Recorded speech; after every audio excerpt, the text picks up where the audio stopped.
Oke, Assalamualaikum warahmatullahi wabarakatuh. Selamat pagi rekan-rekan.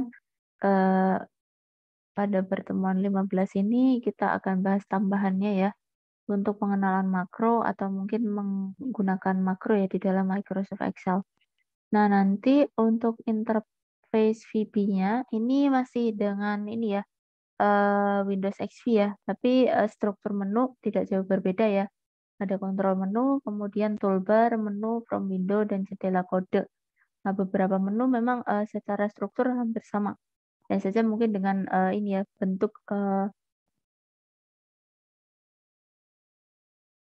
logo yang baru atau mungkin menyesuaikan ya dengan versi dari Windows-nya.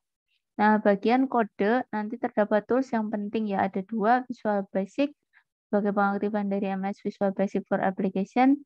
Nanti ada makros perintah ya, di sini ada gambar VBA dan makros. Kemudian apa itu VBA dan makro? Nah, bahasa pemrograman yang menggunakan perancangan objek oriented. VBA digunakan untuk mengontrol objek yang terdapat di dalamnya, misalkan aplikasi Word, Access, PowerPoint.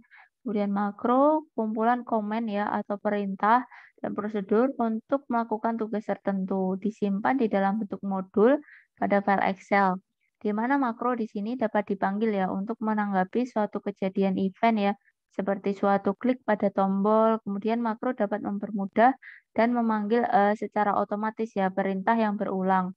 Kemudian fungsi makro di sini untuk membuat pendeklarasian ya yang akan dikoneksikan dengan VBA. Nah, bagian kontrol di sini ada dua tools yaitu ActiveX Control, Properties, dan View Code. Nah, Properties berfungsi untuk mengatur sebuah ActiveX Control yang sedang diaktifkan. Kemudian View Code di sini untuk melihat ya listing kode script yang sedang dibangun untuk mengaktifkan kontrol objek yang akan dipakai. Nah, di sini kita lihat ya ada beberapa struktur ya. Di sini berulang nih teman-teman sebentar ya. Code-nya kedouble. Nah, kita lihat dulu. Untuk active control X ya, nanti mungkin teman-teman akan mengenali ya beberapa menu yang bisa digunakan. Di sini ada option, list box, label gitu ya, kemudian text box, print button, combo box, command button, list box, image, score bar, more control, dan toggle button. Nah, properties di dalam view code nanti teman-teman bisa melihat di sini ada satu Windows khusus ya, jadi satu jendela khusus di mana nanti teman-teman bisa menyesuaikan ya kebutuhan diatur bisa di dalam properties ini. Baik dari mulai penamaan sampai beberapa kontrol yang memang tersedia di sana. Nah, untuk mengaktifkan tab developer, nanti teman-teman bisa mengarahkan ya ke file, option, kemudian customize ribbon, kemudian berikan centang di developernya. Kemudian klik OK. Nah, pada tab developer nanti teman-teman akan diberikan opsi ya. Tadi ada Visual Basic, ada Macro, kemudian ada design mode tadi ya. Jadi ada beberapa ragam yang bisa digunakan. Nah, untuk developer tadi, teman-teman untuk form controlnya tadi ya beberapa opsi ya. Ada form control, ada ActiveX ya. Nanti bisa digunakan. Kemudian mengenal toolbox. Toolbox di sini adalah kotak perangkat yang terdiri dari beberapa kelas objek ya yang digunakan di dalam proses pembuatan aplikasi dengan cara dipasang pada form.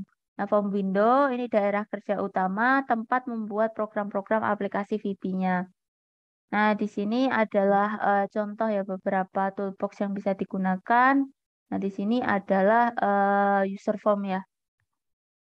Nah, fungsi objek di dalam toolbox di sini ada beberapa contoh ya nama-nama toolboxnya beserta fungsinya. Yang pertama, select object pointer, penunjuk kontrol yang berfungsi untuk memindahkan atau mengubah ukuran kontrol yang ada pada form. Nah, label ini untuk menampilkan teks, text box untuk menempatkan teks ya pada form, dan pemakai dapat mengedit teks tersebut. Kemudian combo box di sini tempat mengetikkan pilihan atau memilih suatu pilihan lewat drop-down list. Kemudian list box ini untuk menampilkan daftar pilihan yang dapat digulung secara horizontal maupun vertikal. Selanjutnya ada checkbox di sini untuk membuat kotak cek ya, yang untuk memilih ya satu atau banyak keadaan. Kemudian option button untuk memilih dan mengaktifkan satu keadaan dari banyak pilihan yang ada. Kemudian toggle button, button yang selalu berada di dalam salah satu dari kedua kondisi aktif atau tidak aktif. Kemudian frame untuk mengumpulkan beberapa control group dalam satu form standar penulisannya. Kemudian command button di sini untuk membuat tombol pelaksana suatu perintah atau tindakan ketika digunakan.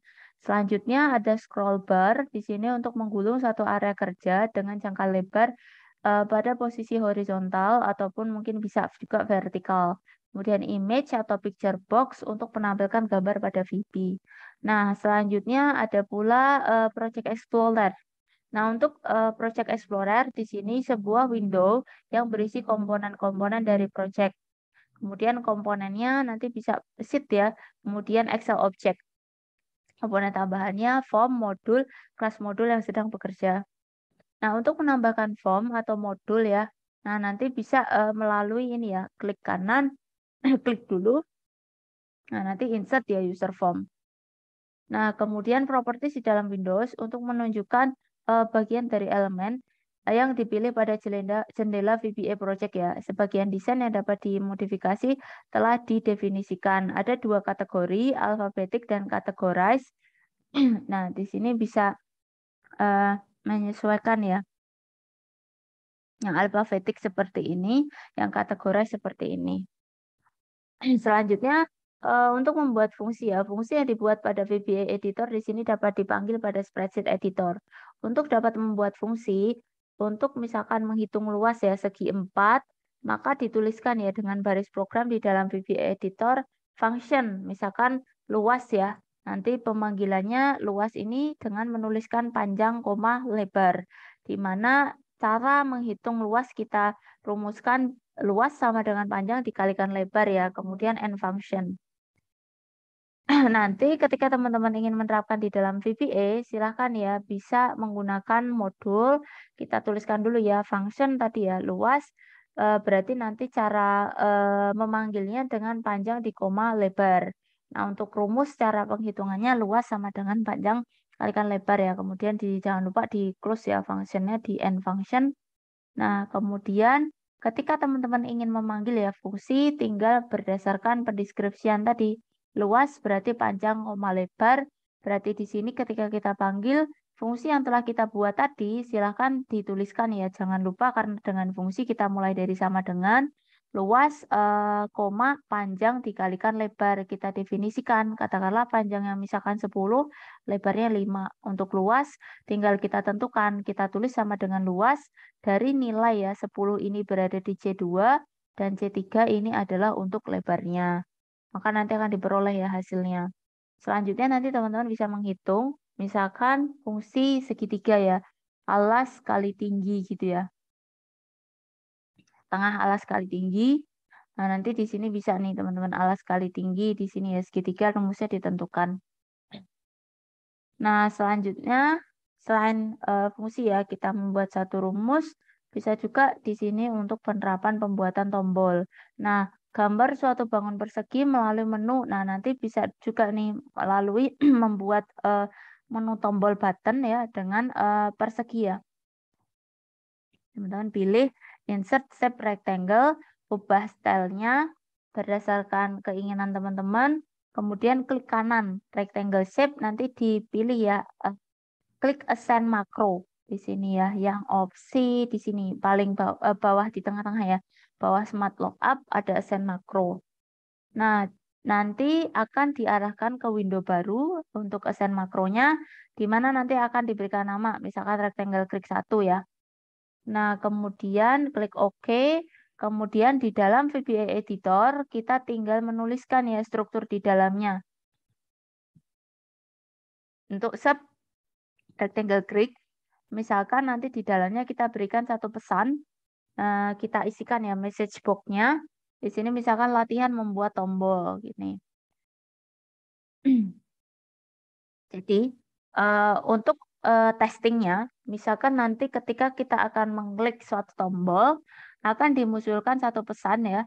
Nah, di sini tadi ya, latihan membuat tombol seperti ini. Jadi klik tombol, nanti akan muncul ya pesan. Kemudian membuat kuis sederhana menggunakan 3 tombol.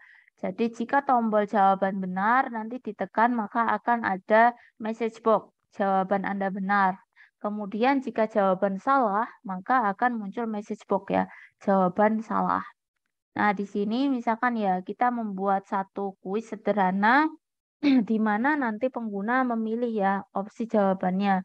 Misalkan pertanyaannya adalah kampus UPN Veteran Jakarta terletak di kota mana? Nah, di sini ada beberapa opsi pilihan di mana dari masing-masing ya opsi pilihan kota yang disimpan di dalam 4 button ini nanti masing-masing kita berikan pesan masing-masing dari buttonnya.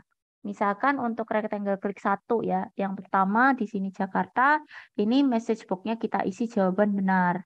Dengan mungkin opsi yang lain kita berikan keterangan pesannya salah ya di sini. Seperti ini cara penulisannya. Kemudian mengubah nilai pada sel. Pada sel terdapat sel yang terdiri atas baris dan kolom. Baris berupa angka ya 1, 2, 3, kolom berupa huruf A, B, C, D. Nilai pada satu sel dapat diubah ya menggunakan makro. Nah, untuk mengubah nilai pada sel, di sini kita bisa lihat misalkan ya, sub rectangle klik ya. Selnya ada baris ketiga, kolom kedua ya. Nah, di sini saat tombol rectangle 1, di sini ditekan, maka sel B3 ini akan berisi angka 50. Nah, di sini ya, sel B barisnya ya, baris ketiga, kolomnya ini adalah kolom kedua, jadi 50 ya. Nah, di sini kita berikan satu nilai saat tombolnya diklik ya. Jadi klik, kemudian nanti selnya akan berdasarkan deskripsi ini ya. Satu nilai yang telah ditentukan. Kemudian membuat papan skor sederhana. Di sini terdiri dari 2 buah tombol. Jika salah satu tombol diklik, maka jumlah angka pada papan skor akan bertambah. Jadi misalkan kita membuat satu papan skor, contohnya seperti ini ya. Misalkan skor antara A versus dengan B. Nah, nanti ada tambah A dan tambah B ya. Nanti jadi proses penambahan nilai kita akan lakukan melalui klik button ya, tambah A ataupun tambah B.